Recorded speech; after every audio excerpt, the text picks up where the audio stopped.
Today's episode is brought to you by Mazars. Sound Cartel. Between emails, calls, meetings, and things that apparently need to be done urgently, when do you find the time to actually do some work? Well, it's a cultural and productivity issue that needs to be driven from the top. From Sound Cartel, I'm Nicole Goodman, and this is Business Essentials Daily.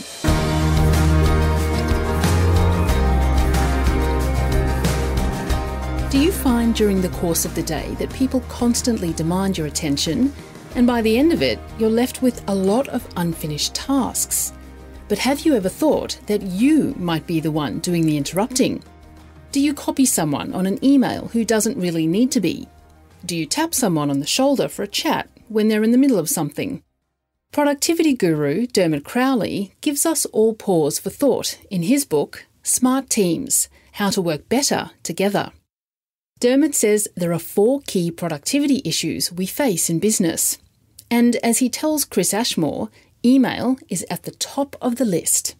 Email's a funny thing. It can be overwhelming when you're getting 20 emails a day for some people, but I'm dealing with executives who are getting 300 to 400 a day, and I just think that is ridiculous. And it didn't used to be the case 20 years ago, so now we have to deal with this.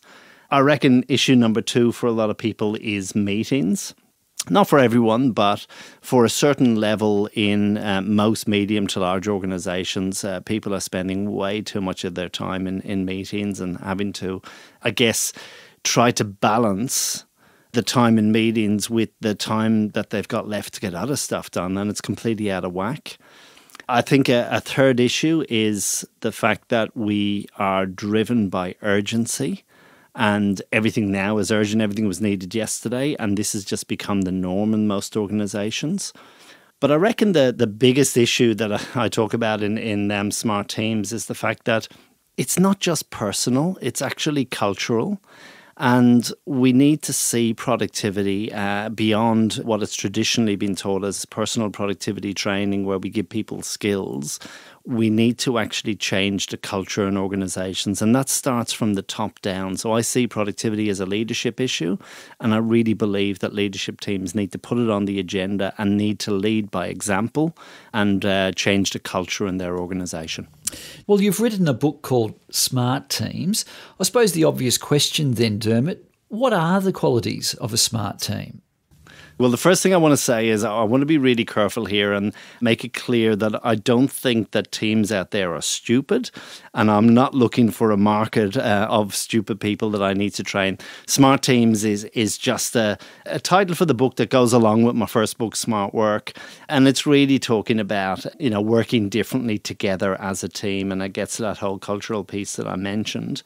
I guess the qualities of a smart team member are a bit like values, or they're a mindset that we bring to work with us. So for me, the very first quality is the fact that we are purposeful.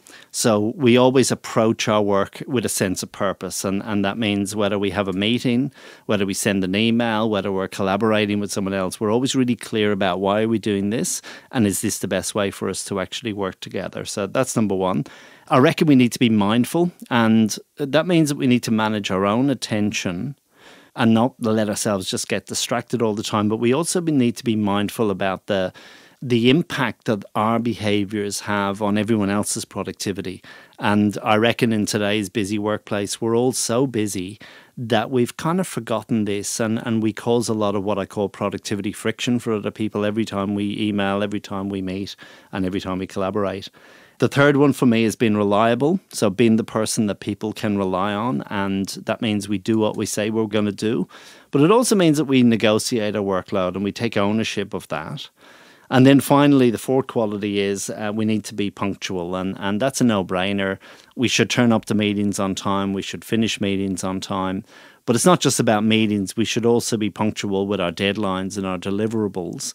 And I reckon that a lot of the friction that gets created in organizations when we work together would be reduced dramatically if people all slowed down a bit and just thought about how they organized themselves and how they worked with these four qualities in mind. Well, you mentioned earlier email is one of the issues we face when it comes to productivity in business. How does a team learn to communicate without the burden of overflowing inboxes? Sure. Well, I've just come from working with a team in a large consulting organisation, so very, very busy. And it was quite amazing that I was working with 4 very senior partners and then a number of their support staff. And the 4 senior partners were all getting in the region of 200 to 400 emails a day. A lot of those were either what I would call noise, so they were just things that they didn't really need to receive, or they were emails that other people had sent them with the best intentions, but again, they were just creating a certain level of noise. Things like CCs. They had a culture in the team where senior people would be CC'd on pretty much everything. And the fact was they didn't have time to read all of those CCs, nor did they actually need to receive them. And it was really interesting watching this team discuss the issue. And when the support staff said, but don't you want me to copy you in on all of this stuff? The partner said, no, we never read it, so it's probably not of value to do that. And I reckon that's what teams need to do to begin with. We need to just sit down and have a discussion about how do we use tools like email and how can we reduce the level of noise that we're creating for each other and therefore allow all of us to be more productive. Now, urgency is a matter that you deal with in the book, and many people in business would admit to dealing with matters that are urgent, but you say most urgency is false. There is a lot of urgency that is either false or unreasonable in today's workplace. And what I mean by that is false urgency is where other people make things urgent even though they're not really urgent. Or we make things urgent, even though they're not really urgent. So when people have their email alerts turned on and they tend to react every time an email comes in, what they're doing is that they're actually applying urgency to things that aren't actually urgent. So we're creating the problem for ourselves. So that's false urgency, but there's also unreasonable urgency. And they are things that are urgent because somebody else left it until the last minute and then they put it on your plate. Or even worse, you left it until the last minute and then you have to deal with the urgency yourself. And I reckon that if we were more organised and we delegated work in a more timely way and we managed our own workflow in a more timely way, we would create a situation which was far more proactive and much less reactive and urgency driven than it needs to be. And turning off your phone at times? I absolutely think that is a critical strategy in today's workplace. In fact, I don't have any email alerts on my computer or my phone. The only thing that will get cut through for me is a text message, and even then it's just on vibrate. And the people around me know that if they need to get me urgently, send me a text and I'll get that. But don't expect me to be looking at my email, or don't expect my phone to be ringing every time an email comes in. How does a business owner create a more productive culture and smarter team? Look, I reckon, as I said earlier on, it starts with leadership, and leaders need to lead this from the front. So I guess the first thing is they need to model good behaviours. Nobody is going to work differently and work in a more productive way if they see you working in an unproductive way. They will always copy what you do in the end. So I think that leaders need to hold themselves to the highest account. I think that they need to take the doctor's creed, first do no harm.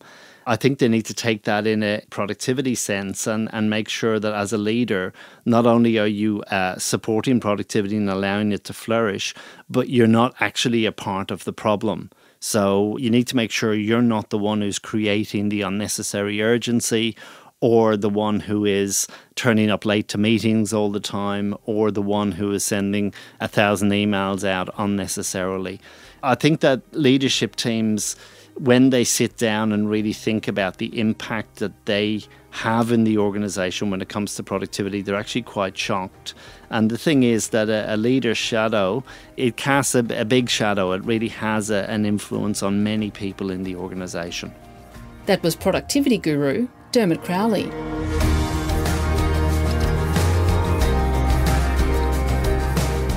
This episode of Business Essentials Daily is produced by the team at Sound Cartel. Thanks for listening. I'm Nicole Goodman. We'll bring you more Be Daily tomorrow. Follow at BE Daily Podcast across social media and head to bedaily.com.au for more from the Business Essentials Daily podcast. Sound Cartel. This episode was brought to you by Mazars. To find out more, visit mazars.com.au. That's mazars.com.au.